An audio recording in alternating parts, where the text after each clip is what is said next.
All right, CNT 1030, welcome to Module 3. I hope each of you enjoyed a little bit of downtime during the spring break. Now it's time to get back to work, to get back to our studies and to a normal routine. This week we're going to cover 3 chapters, chapters 3 through 5, and we're going to complete a Microsoft project exercise as well. Now, when we look at chapters 3 through 5, we're going to look at 3 different topics. We're going to read a little bit about estimating and using estimating as the basis of our schedule.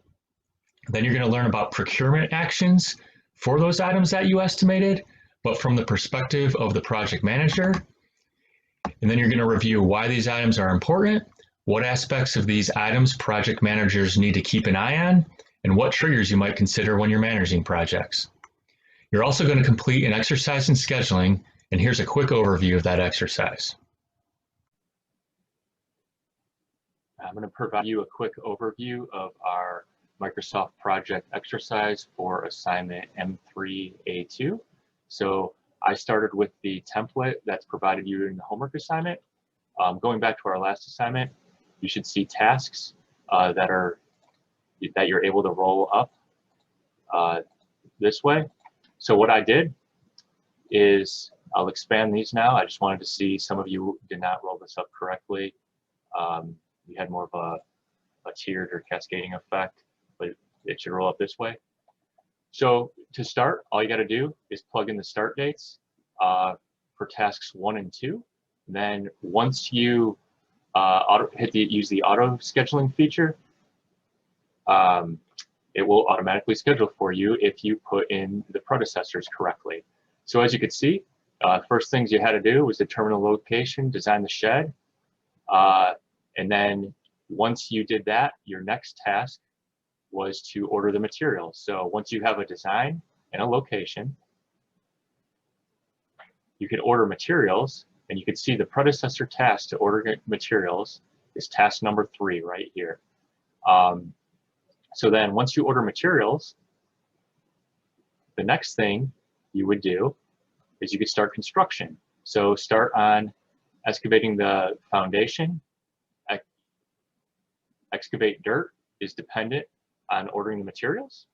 And then once you excavate the dirt, you could set the forms. So you could see task number 10 is dependent upon task number 9. And you'll see that so on throughout the whole schedule. This is a pretty linear schedule.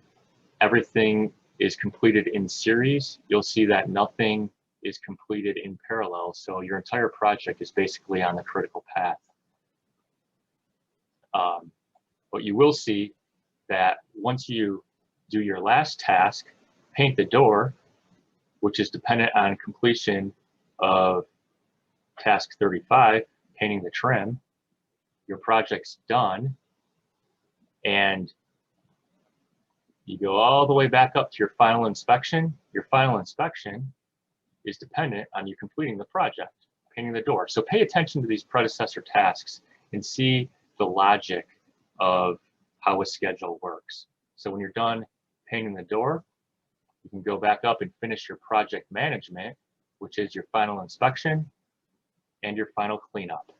For those of you that took my construction specs and estimating class, we had a lesson, and this book touches upon it as well, as the estimate being the basis of your schedule. So the way you estimate a project is also the way you schedule the project.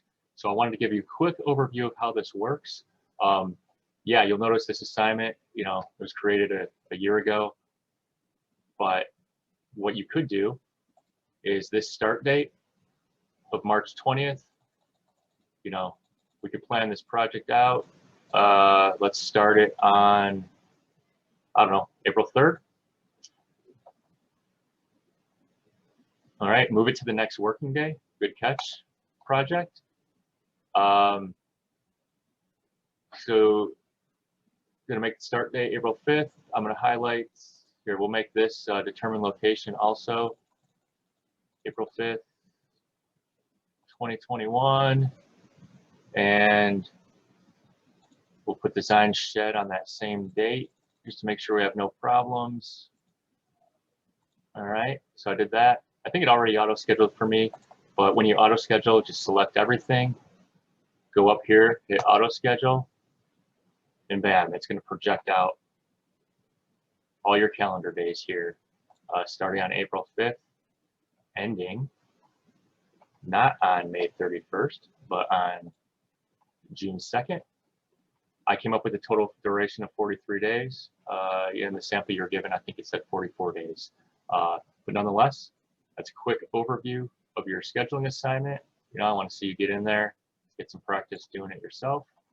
But basically, you're given a guide, fill in these dates, fill in these predecessors, and it's going to schedule out for you. So anyway, I hope that helps with your M3A2, and I look forward to seeing your work. As I stated earlier, it's time to get back to our normal schedule, so be sure to finish up all of the reading and complete all of your assignments on time. Please don't wait until Sunday night to start. As always, I look forward to seeing your work, and I hope each of you has a great week.